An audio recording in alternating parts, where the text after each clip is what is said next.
Let the record reflect that State's President, Defense Counsel, and the defendant are all present. We're here for sentencing. Was there anything else that the court needed to address prior to sentencing?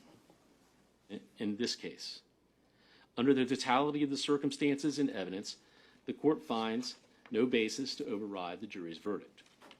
The totality of the circumstances warrants that the defendant, Wade Stephen Wilson, be sentenced to death for each count of first-degree murder.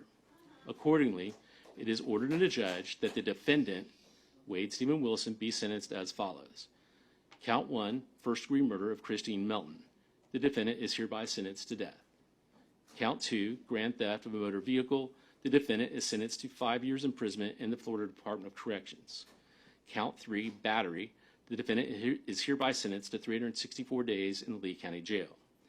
Count 4, first-degree murder of Diane Ruiz. The defendant is hereby sentenced to death. Count 5, the burglary of a dwelling.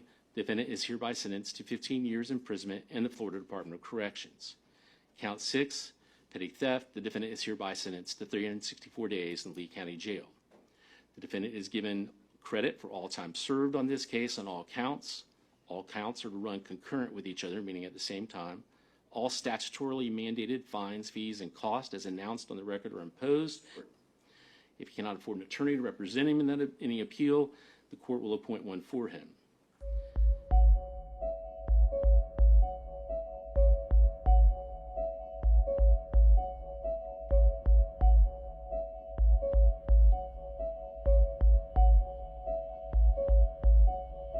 How do you know Wade Wilson?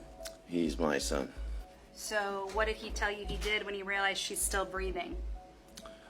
He said he got back in the car and ran her over until she looked like spaghetti.